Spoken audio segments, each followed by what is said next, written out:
Hi everyone, this is Alok Singh. तो आज मैं हाइड्रोजन चैप्टर का लेक्चर 06 लेकर आया हूं, जिसमें मैं आपसे डिस्कस करूंगा हाइड्रोजन पेरोक्साइड, जो कि बहुत ही इम्पोर्टेंट टॉपिक है। यहाँ से क्वेश्चन आते ही आते हैं। हाइड्रोजन चैप्टर से अगर क्वेश्चन आएंगे तो यहाँ से क्वेश्चन आएंगे ही आएंगे। सो ये जो आज की क्लासेस है बहुत ही इम्पोर्टेंट होने वाली है। इसके बारे में हम लोग पूरे डीप कॉन्सेप्ट लेने वाले हैं, एक एक बात जानने वाले हैं इसके बारे में, यानी कि हाइड्रोजन पेरोक्साइड के बारे में हम लोग जानेंगे आज की क्लासेस में। इससे रिलेटेड जितने भी टॉपिक हैं, प्रिपरेशन हुआ इसका, कैसे बनता है, इसकी प्रॉपर्टीज क्या है, इसका यूज क्या है, इसकी केमिकल रिएक्शन क्या है, तमाम सी बातें मैं इसका करने वाला हूँ। सो प्लीज़ गाइज, आप मेरे बारे में जानना है, पूरे डीप कॉन्सेप्ट इसकी लेनी है, तो प्लीज़ गाइज आप मेरे साथ बने रहें और शुरू से लास्ट तक बने रहें। ये नहीं कि बीच में आप लोग छोड़ के चले गए तो आप लोगों को समझ में आएगा ही नहीं, समझते रह जाएंगे। अगर आपको समझने हैं तो मेरे साथ चलिए स्टार्ट करते हैं हाइड्रोजन पेरोक्साइड। तो हाइड्रोजन पेरोक्साइड का केमिकल फार्मूला तो आप लोग जानते होंगे, H2O2 होता है। अब ये रहा बात, इसको कौन डिस्कवर किया था, यानी कि इसका जन्मदाता कौन है। इसका जन्मदाता है थेनार्ड नाम के साइंटिस्ट थे, जिन्होंने डिस्कवर किए थे 1818 में।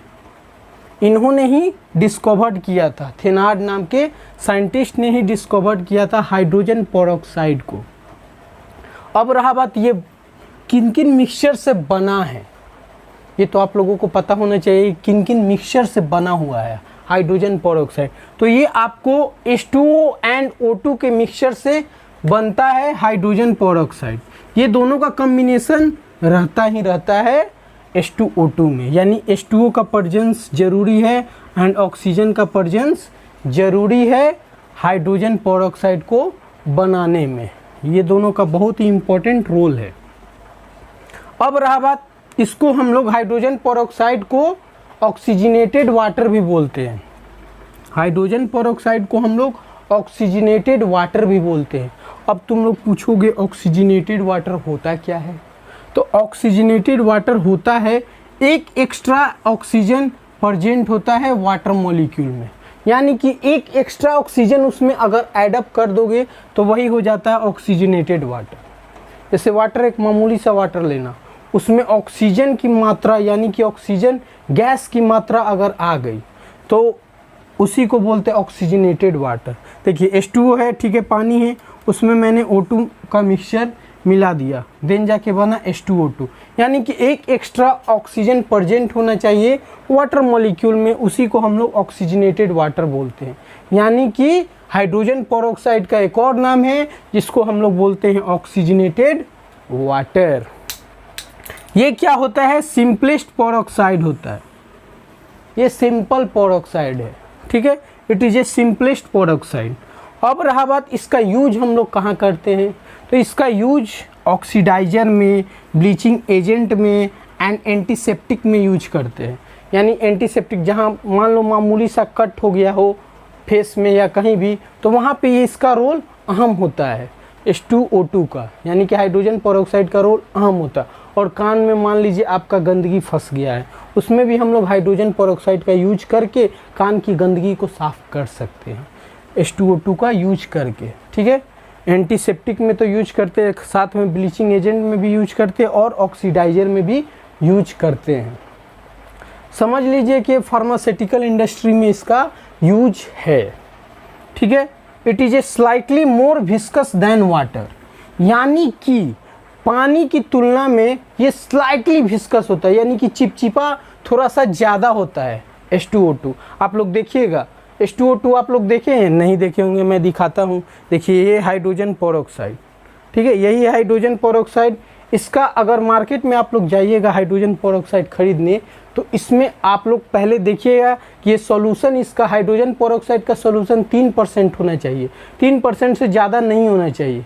अगर 3% से ज़्यादा होगा तो ये आप लोगों के लिए हार्मफुल है। इस कारण जब भी आप लीजिए हाइड्रोजन पेरोक्साइड मार्केट से, तो इसमें आपका सॉल्यूशन होना चाहिए 3%, ठीक है, याद रहे सॉल्यूशन इसका 3% होना चाहिए। और ये जो होता है पानी की तुलना में स्लाइटली मतलब विस्कस होता है, स्लाइटली विस्कस होता है, यानी कि थोड़ा सा चिपचिपा होता ही होता है, यानी कि लस लस करता नहीं है, वही होता है स्लाइटली। देखिएगा आप लोग हाइड्रोजन पेरोक्साइड को गिराइएगा तो देखिएगा चिपचिपा थोड़ा सा आपको लगेगा। तो यही हाइड्रोजन पेरोक्साइड आपको अगर मार्केट में ख़रीदना है तो इसका सॉल्यूशन 3% देखिएगा, 3% से ज़्यादा नहीं होना चाहिए, समझ गए। यही होता है हाइड्रोजन पेरोक्साइड, ठीक है। अब रहा बात, आप लोगों को पता चल गया कि किन किन मिक्सचर से बनता है। तो ये मिक्सचर H2O और O2 के मिक्सचर से हाइड्रोजन पेरोक्साइड बनता है, यानी कि वाटर और ऑक्सीजन का मिक्सचर रहना कंपलसरी है। इसको हम लोग ऑक्सीजनेटेड वाटर भी बोलते हैं। ऑक्सीजनेटेड वाटर समझ गए कि एक एक्स्ट्रा ऑक्सीजन प्रेजेंट होना चाहिए वाटर मॉलिक्यूल में। इसको हम लोग सिंपलेस्ट ऑक्साइड भी बोलते हैं। इसको सिंपलेस्ट पेरोक्साइड बोलते हैं। ऑक्साइड बार बार हम लोग बोल रहे हैं क्योंकि ऑक्साइड पढ़ते आ रहे हैं, लेकिन इसको हम लोग सिंपलेस्ट पेरोक्साइड बोलते हैं। और इसका यूज हम लोग ऑक्सीडाइजर में, ब्लीचिंग एजेंट में और एंटीसेप्टिक में यूज करते हैं। मामूली सा कहीं कट हो गया स्किन में तो वहाँ पे इसका हम लोग यूज कर सकते हैं। और इसको कान की गंदगी साफ़ करने में भी हम लोग इसका यूज कर सकते हैं। और ये तुम्हारा स्लाइटली मोर विस्कस होता है वाटर की तुलना में। तो यही है आपका हाइड्रोजन पेरोक्साइड का कुछ कुछ इम्पोर्टेंट पार्ट।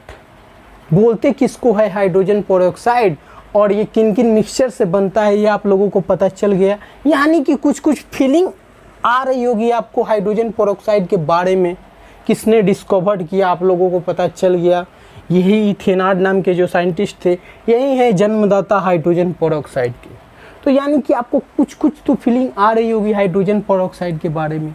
अब आगे हम लोग इसकी प्रिपरेशन समझेंगे, साथ में फिजिकल प्रॉपर्टीज समझेंगे और कुछ उसकी केमिकल। तो बढ़ते हम लोग प्रिपरेशन ऑफ हाइड्रोजन पेरोक्साइड, यानी कि हाइड्रोजन पेरोक्साइड की हम लोग प्रिपरेशन देखते हैं। तो इसमें हम लोगों को दो प्रिपरेशन देखने हैं, एक लेबोरेटरी प्रिपरेशन और एक इंडस्ट्रियल प्रिपरेशन।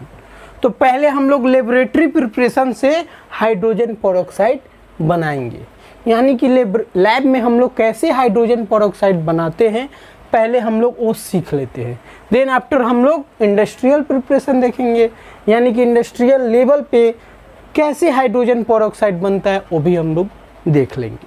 तो पहले हम लोग लैब वाला देख लेते हैं, लैब की प्रिपरेशन। पहला लेबोरेटरी प्रिपरेशन है फ्रॉम बैरियम पेरोक्साइड, यानी कि बैरियम पेरोक्साइड से हमको हाइड्रोजन पेरोक्साइड मिलेगा। देखिए कैसे।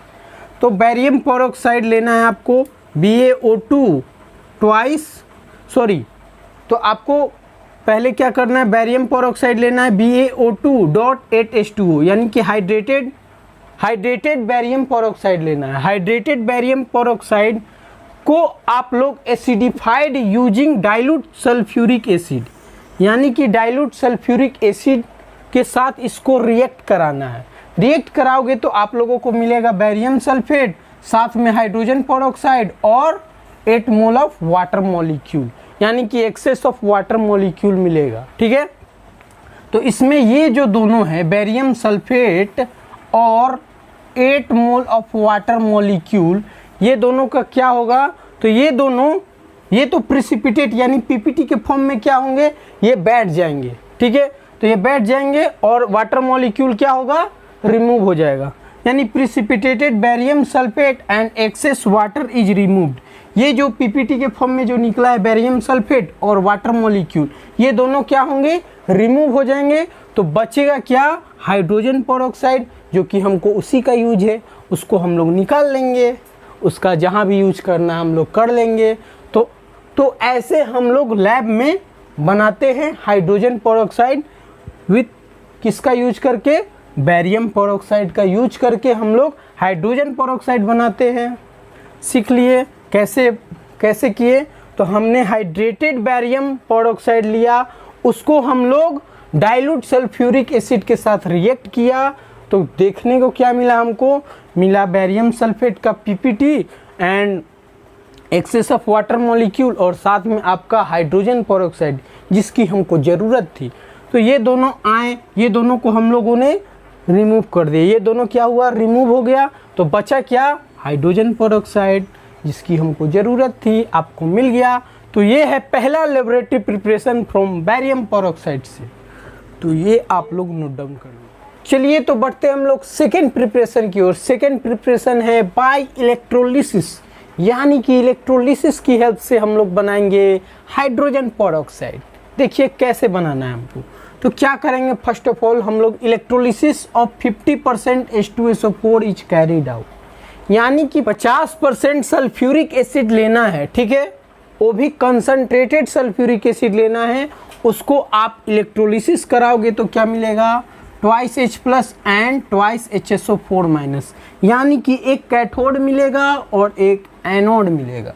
तो कैथोड पे क्या होगा, यानी कि कैथोड ये है ट्वाइस H प्लस 2 इलेक्ट्रॉन एक्सेप्ट करेगा, 2 इलेक्ट्रॉन एक्सेप्ट करेगा तो क्या मिलेगा, हाइड्रोजन गैस की लिबरेशन होगी। और एनोड पे क्या होगा, एनोड पे, कैथोड पे तो आप लोग देख लिए, अब एनोड क्या है, twice HSO4 minus, twice HSO4 से आपको क्या मिलेगा, H2H2O8, और 2 इलेक्ट्रॉन की क्या होगी, लॉसेस होगी। तो इसको क्या बोलते हैं, पर ऑक्सो डाई सल्फ्यूरिक एसिड, जिसको हम लोग मार्शल एसिड बोलते हैं। ये आप लोगों को मैंने रिडॉक्स रिएक्शन में पढ़ाया था, इसकी हम स्ट्रक्चर भी बताए थे। आप लोग नहीं देखिए वो लेक्चर वीडियो तो आप लोग प्लीज़ गाइज आप लोग वो लेक्चर वीडियो देख ले। इसको हम लोग मार्शल एसिड बोलते हैं, H2H2O8 को, ठीक है। ये बना कैसे, देखिए ट्वाइस HSO4 माइनस, इसमें देखिए मल्टीप्लाई कीजिए H2H2O8, रटने का तरीका है। देखिए इसमें क्या कर दिए, H2 हो गया, और ये H2 और 4 में 2 से मल्टीप्लाई किए तो 8 आ गया। तो H2H2O8 हुआ, साथ में 2 इलेक्ट्रॉन की लिबरेशन होगी। इसको हम लोग बोलते हैं पर ऑक्सो डाई सल्फ्यूरिक एसिड, या इसी का नाम है मार्शल एसिड। अब ये जो निकला है H2H2O8, इसको आप लोगों को हाइड्रोलिसिस कराना है, हाइड्रोलिसिस कराना है मार्शल एसिड को। तो मार्शल एसिड का हम लोग हाइड्रोलिसिस कराएं तो देखने को क्या मिला, H2SO4 और साथ में सल्फ्यूरिक एसिड की क्या हुई, लिबरेशन हुई।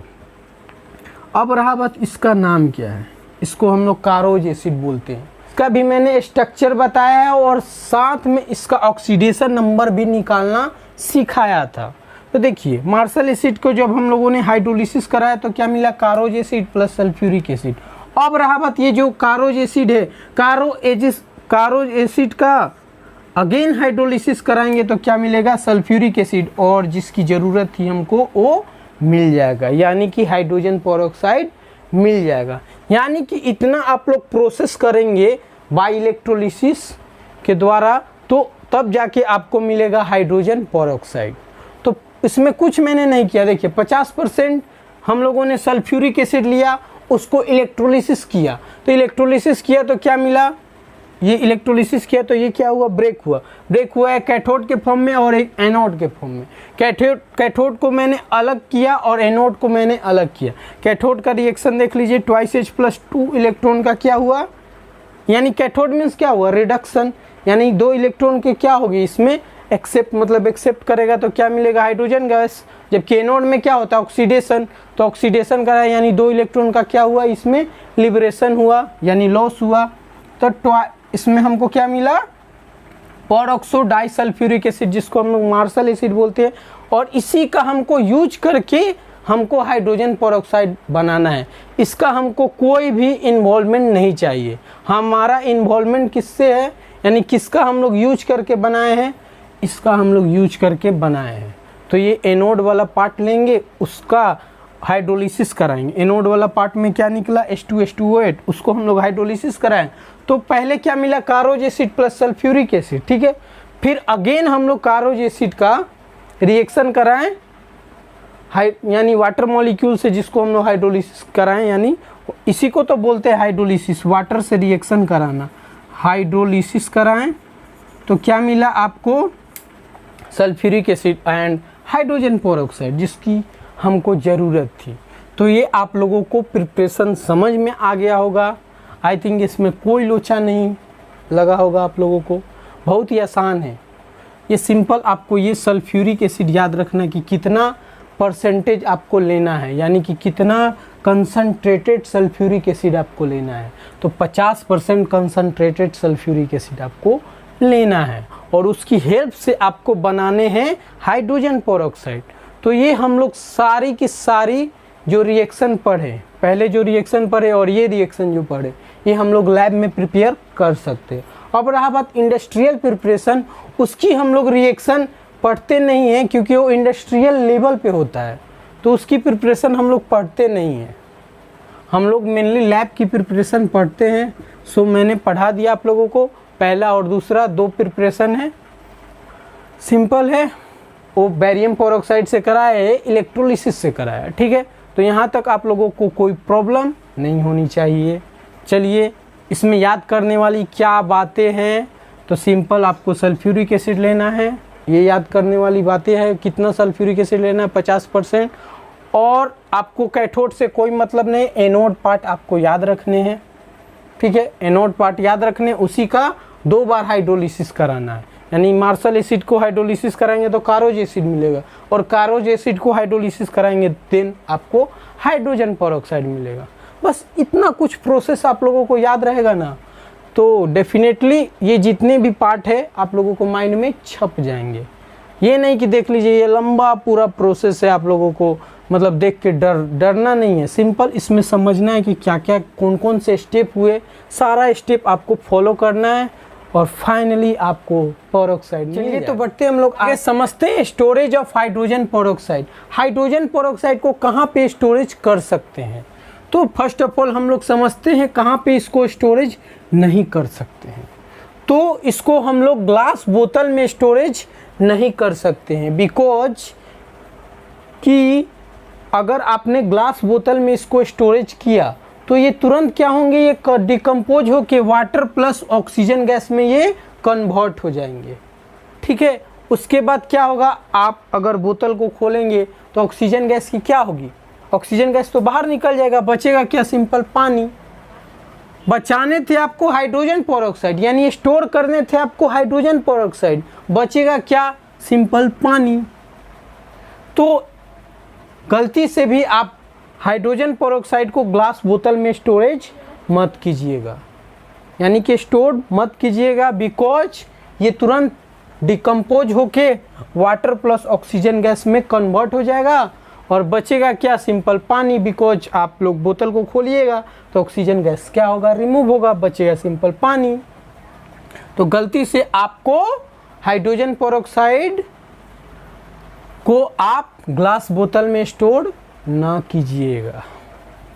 तो सवाल यहाँ पे उठता है कि आखिर हाइड्रोजन पेरोक्साइड को कहाँ पे स्टोर करेंगे, किस बोतल में, यानी कौन सा हम लोग इक्विपमेंट यूज करेंगे इसके इस पर्पस के लिए, हाइड्रोजन पेरोक्साइड को स्टोर करने के लिए। तो देखिए सिंपल आपको करना क्या है, स्टोर करना है पैराफिन वैक्स कोटेड प्लास्टिक में या टेफ्लॉन बोतल में। टेफ्लॉन बोतल में कर सकते हैं इसको स्टोर, या प्लास्टिक कोटेड होना चाहिए पैराफिन वैक्स से, प्लास्टिक कोटेड होना चाहिए पैराफिन वैक्स से। तो आप लोग इसको स्टोर कर सकते हैं हाइड्रोजन पेरोक्साइड को। इन दोनों में से कोई भी आप लोग यूज करेंगे तो आपको स्टोरेज हो जाएगा हाइड्रोजन पेरोक्साइड। अब रहा बात डिकम्पोजिशन होने से बचाने के लिए आपको कौन कौन से अमाउंट यूज करने होंगे, तो small amount of acid, glycerol, alcohol, acetamide and H3PO4 to prevent decomposition. ये सब आप लोग क्या कंपाउंड यूज करेंगे तो आप स्टोर कर सकते हैं, यानी डिकम्पोजिशन होने से बचा सकते हैं हाइड्रोजन पेरोक्साइड को, यानी हाइड्रोजन पेरोक्साइड को डिकम्पोजिशन होने से बचा सकते हैं अगर आपने यूज किया small amount of acid, glycerol, alcohol, acetamide या किसको फॉस्फोरिक एसिड यूज किए तो आप लोग इसको बचा सकते हैं, यानी प्रिवेंट कर सकते हैं डिकम्पोजिशन होने से। अगर आपने इसको ग्लास बोतल में स्टोर किया तो सिंपल ये क्या होंगे, डिकम्पोज हो जाएंगे और बना देंगे H2O + O2। अब इसको डिकम्पोज होने से बचाना है तो आपको ये सब यूज करने होंगे, एसिड यूज करने होंगे, ग्लिसरॉल यूज करने होंगे, अल्कोहल यूज करने होंगे, एसिटामाइड यूज करने होंगे या फॉस्फोरिक एसिड। ये सब थोड़े थोड़े मात्रा में आपको यूज करने होंगे ताकि आपको ये जो होगा H2O2 स्टोर हो सके। तो गलती से आपने ग्लास बोतल में इसको स्टोर नहीं करना है। अगर किए तो ये तुरंत डिकम्पोज हो जाएगा पानी और ऑक्सीजन गैस में। बचेगा क्या? सिंपल पानी, क्योंकि आप तो बोतल को खोलिएगा तो ऑक्सीजन गैस बाहर निकलेगा, बचेगा सिंपल पानी। तो इसको स्टोर करने के लिए सिंपल आप टेफ्लॉन बोतल यूज कर सकते हैं या आइदर आप paraffin wax coated plastic use कर सकते हैं। तो आपको पता चल गया हाइड्रोजन पेरोक्साइड को कहाँ पे आप स्टोर कर सकते हैं। ठीक है, यहाँ तक आप चलिए तो बढ़ते हैं हम लोग नेक्स्ट टॉपिक की और strength of hydrogen peroxide solution, यानी हाइड्रोजन पेरोक्साइड की हम लोग स्ट्रेंथ देखेंगे। ये बहुत ही इंपॉर्टेंट है, यहाँ से क्वेश्चन आते हैं। तो दो तरह के स्ट्रेंथ होते हैं, एक परसेंटेज स्ट्रेंथ और एक वॉल्यूम स्ट्रेंथ। दो तरह के स्ट्रेंथ। तो पहले हम लोग समझते हैं परसेंटेज स्ट्रेंथ। परसेंटेज स्ट्रेंथ क्या होता है? Amount of hydrogen peroxide by weight in 100 ml solution, यानी कि कितना अमाउंट हाइड्रोजन पेरोक्साइड प्रेजेंट है 100 ml सॉल्यूशन में। 100 ml सॉल्यूशन में कितना अमाउंट हाइड्रोजन पेरोक्साइड प्रेजेंट है, उसी को हम लोग परसेंटेज स्ट्रेंथ बोलते हैं। यानी कि मान लो 100 ml सॉल्यूशन में कितना हाइड्रोजन पेरोक्साइड प्रेजेंट है, उसी को हम लोग बोलते हैं परसेंटेज स्ट्रेंथ। यानी कि H2O2 डिवाइडेड बाई 100, यानी कि 100 ml का सॉल्यूशन, उसमें H2O2 यानी इतना amount of hydrogen peroxide present है, उसी को बोलते हैं परसेंटेज स्ट्रेंथ। तो ये हो गया। फिर बाद वॉल्यूम स्ट्रेंथ। वॉल्यूम स्ट्रेंथ निकालने का तरीका क्या है? अगर आपको मोलारिटी गिवन है, तो आप लोग वॉल्यूम स्ट्रेंथ कैसे निकालेंगे? तो वॉल्यूम स्ट्रेंथ निकालने का तरीका है 11.2 इंटू मोलारिटी, यानी 11.2 से मल्टीप्लाई कर दो मोलारिटी में, तो आपका वॉल्यूम स्ट्रेंथ निकल जाएगा। अगर मोलारिटी प्रेजेंट है तो। अगर नॉर्मलिटी गिवन दिया है तो आप लोग वॉल्यूम स्ट्रेंथ कैसे निकालेंगे? तो 5.6 इंटू नॉर्मलिटी कर दीजिए, तो आपका निकल जाएगा वॉल्यूम स्ट्रेंथ। अब रहा बात मोलारिटी नॉर्मलिटी, ये आप लोगों को स्टोइचियोमेट्री में पढ़ने हैं, तो ये मैं पढ़ाऊँगा नॉर्मलिटी मोलारिटी के बारे में। तो ये बात की बातें हैं, बस समझ लीजिए वॉल्यूम स्ट्रेंथ कैसे निकलता है। 11.2 इंटू मोलारिटी, और अगर मोलारिटी गिवन है तो, नॉर्मलिटी गिवन रहेगा तो वॉल्यूम स्ट्रेंथ 5.6 इंटू नॉर्मलिटी हो जाएगा। ठीक है, अब रहा बात इसकी डेफिनेशन जान लेते हैं। जैसे कि परसेंटेज स्ट्रेंथ की डेफिनेशन जान लिए, इसी तरह वॉल्यूम स्ट्रेंथ की डेफिनेशन जान लेते हैं। तो पहले देखिए इसमें क्या लिखा है, वॉल्यूम इन मिलीलीटर हो या लीटर हो, ठीक है, मिलीलीटर हो या लीटर हो, of oxygen liberated at NTP by the decomposition of 1 millilitre या 1 litre of that sample of hydrogen peroxide, इसी को बोलते हैं वॉल्यूम स्ट्रेंथ। यानी कि 1 लीटर H2O2 में कितना लीटर O2 लिबरेट होता है, उसी को बोलते हैं वॉल्यूम स्ट्रेंथ। यानी कि मान लीजिए 1 लीटर का सॉल्यूशन ले लिए H2O2 का, अब हमको थोड़ी पता है कि O2 कितना लिबरेट होगा, तो यानी कि 1 लीटर H2O2 लिए और कितना अमाउंट लिबरेट हो रहा है ऑक्सीजन गैस, उसको हम लोग बोलते हैं वॉल्यूम स्ट्रेंथ। ठीक है, यही इसका डेफिनेशन है। तो आप लोगों ने समझ लिया परसेंटेज स्ट्रेंथ किसको बोलते हैं, वॉल्यूम स्ट्रेंथ किसको बोलते हैं। यही दो स्ट्रेंथ है हाइड्रोजन पेरोक्साइड सॉल्यूशन निकालने का, यानी हाइड्रोजन पेरोक्साइड कितनी मात्रा में है, उसकी कितनी सॉल्यूशन है, आप लोग ये दोनों मेथड से निकाल सकते हैं उसकी स्ट्रेंथ। तो पहला जैसे कि मैंने बताया कि कितना अमाउंट हाइड्रोजन पेरोक्साइड प्रेजेंट है 100 ml सॉल्यूशन में, उसी को बोलते हैं परसेंटेज स्ट्रेंथ। और वॉल्यूम स्ट्रेंथ मान लीजिए 1 लीटर का हाइड्रोजन पेरोक्साइड है या 1 ml का हाइड्रोजन पेरोक्साइड है, कितना लिबरेट हो रहा है ऑक्सीजन गैस, उसी को बोलते हैं वॉल्यूम स्ट्रेंथ। अगर मोलारिटी गिवन है तो ये फार्मूला लगाएंगे, अगर नॉर्मलिटी गिवन है तो ये निकालेंगे। ये सब किसके लिए हम लोग करेंगे, तो हाइड्रोजन पेरोक्साइड के लिए करेंगे। तो चलिए यहाँ तक हम लोग नेक्स्ट टॉपिक की ओर समझते हैं, auto oxidation and auto reduction. तो हाइड्रोजन पेरोक्साइड की खास बात यह है कि ये auto oxidation and auto reduction कर जाता है, यानी कि जो H2O2 है, ये इसकी खास बात ये है कि ये auto oxidation and auto reduction कर जाता है। देखिए जैसे कि यहाँ पे ये auto oxidation and auto reduction कर रहा है ना, H2O2 और H2O2, यानी खुद में ये ऑक्सीडेशन, खुद में ये क्या हुआ, रिएक्शन कर रहा है, तो ये auto oxidation and auto reduction कर जाता है। तो देखिए here one molecule of H2O2 is oxidize to O2 and one molecule of H2O2 is reduce to H2O। एक मॉलिक्यूल ऑक्सीडाइज हो रहा है तो दूसरा मॉलिक्यूल रिड्यूस हो रहा है, इसी को बोलते हैं auto oxidation and auto reduction. तो हाइड्रोजन पेरोक्साइड की खास बात यही है कि ये auto oxidation and auto reduction कर जाता है, बशर्ते यहाँ पे आपको हीट करने होंगे कौन कौन से एलिमेंट से, तो देख लीजिए डिकम्पोजिशन रैपिडली ऑन हीटिंग करने होंगे फाइनली डिवाइडेड मेटल से आपको हीट करने होंगे, जैसे कि calcium, iron, copper, silver, platinum, magnesium oxide, carbon, dust and light से, इससे आपको हीट करने होंगे, ये इसका शर्त है। ठीक है, डिकम्पोज होने के लिए इसका ये शर्त है कि आपको फाइनली डिवाइडेड मेटल के साथ आपको हीट करने होंगे, तभी जाके ये auto oxidation and auto reduction करेगा। हाइड्रोजन की खास बात यही है। तो आई थिंक आप लोगों को ये सारी की सारी बातें मैंने जितनी भी बताई आप लोगों को क्लियर हो गया होगा। आज की क्लासेस की जितनी भी बातें मैंने बताई शुरू से लास्ट तक, क्लियर चैप्टर आपका समाप्त हो गया, यानी कि ख से खल्लास हो गया आपका हाइड्रोजन चैप्टर। जितनी भी टॉपिक थी सारी की सारी टॉपिक मैंने कवर अप कर दी। अगर कोई भी टॉपिक छूट गई होगी तो ये आप लोग कर लीजिएगा एनसीईआरटी बुक से। ठीक है, जितनी भी टॉपिक थी, जैसे कि मेरे अकॉर्डिंग मैंने सारे के सारे टॉपिक कवर अप कर दिए, जेईई और नीट पॉइंट ऑफ व्यू से और बोर्ड पॉइंट ऑफ व्यू से सारे के सारे टॉपिक मैंने कवर अप कर दिया। अब भी छूट गया होगा तो आप लोग कर लीजिएगा कवर अप।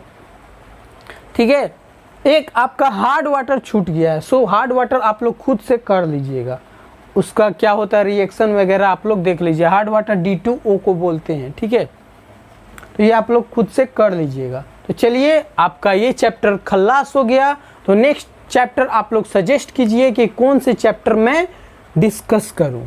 ठीक है, तो आज के लिए इतना ही रहने देते हैं, फिर मिलते हैं नेक्स्ट क्लास में, तब तक के लिए गुड बाय।